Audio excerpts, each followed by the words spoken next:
After being one of the best performers in 2022, now the solar stocks are one of the worst performing in the sector of 2023. I mean, it's been a disaster. Solar Edge, Enphase, Canadian Solar, First Solar, and pretty much all the solar stocks are taking a big hit, especially after Solar Edge reported earnings. Earnings were not good at all. I'm going to do a quick review on Solar Edge here in the video. I have done 2 videos on Enphase, and now Enphase was below my fair value target. It was, I believe, 125, and now the stock is sitting at $98. I mean, insane. And now Solar Edge is sitting at $82.90, pretty close to its March 2020 low. Again, just a disaster. I'm going to take a look at earnings and try to determine if this move is valid, because a lot of us as contrarians or as value investors, we tend to like such drops and we rush in to buy the dip, even though maybe the stock could keep dipping. Like, imagine buying Solar Edge at $178 just because Solar Edge went down and you think it's undervalued. Well, if you bought at 178, now the stock's sitting at 82. So the stock going down is not enough for us to buy. We have to look at the fundamentals and try to come up with a fair value on the company. I'm not going to go into details within Solar Edge. It's pretty similar to Enphase. They're a leader in many different areas of solar stuff.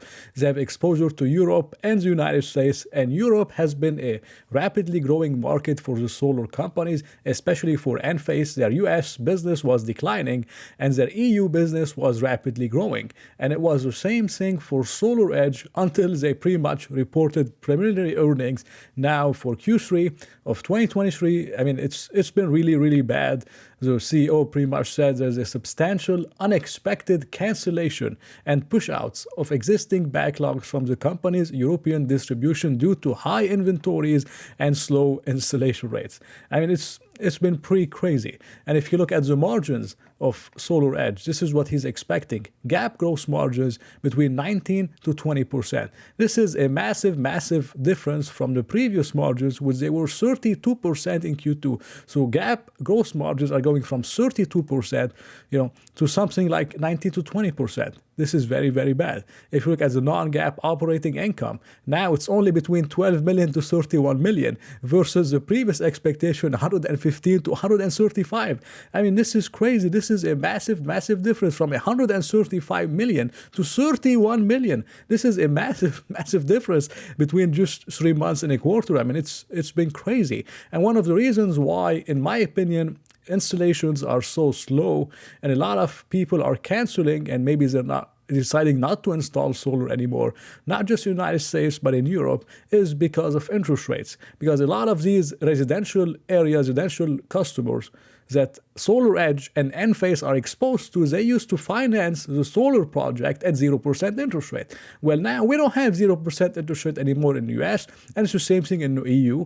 I believe in the EU is something like 4.3% or 4.4%, something like that. In the United States, it's pretty close to 5.5%. I mean, we don't have 0% interest rates anymore. So the cost of borrowing to do those projects has increased, which could damage, the consumer's ability to put those projects. So this is one of the reasons why I believe this is happening. Maybe the other one was just from labor issues. There's not many labor people that want to install solar. I heard a lot of things here in the United States related to those labor shortages and many of those key areas. And maybe Solar Edge is experiencing the same thing in Europe and in the United States. So it's been pretty, pretty bad. I'm not going to focus on what they said. I'm going to try to focus on the valuation here in the video. If you look at the forward PE ratio for normalized earnings for Solar Edge, now it's sitting at 14.5 times earnings. Now, this is extremely cheap for a high growth company like Solar Edge. The stock went up to 86, pretty close to 87 times forward earnings. And now it's sitting at around 14.5 forward earnings, pretty close to its March 2020 low, pretty close to where it was trading pre-pandemic.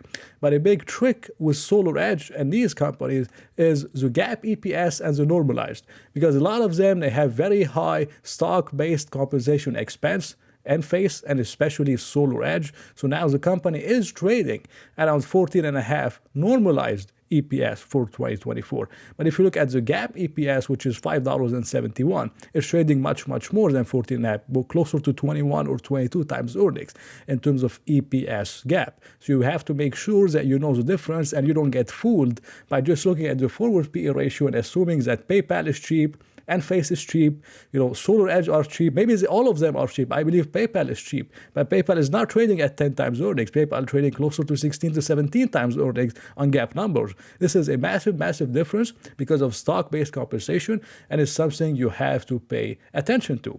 Now, the way I look at Solar Edge, and I look at the analyst estimates, they have revised their estimates down for Q3 of 2023. Like their Q2 number was 157 million in net income normalized, which is with stock-based compensation. So 157 million is going to 51 million. This is a massive, massive drop.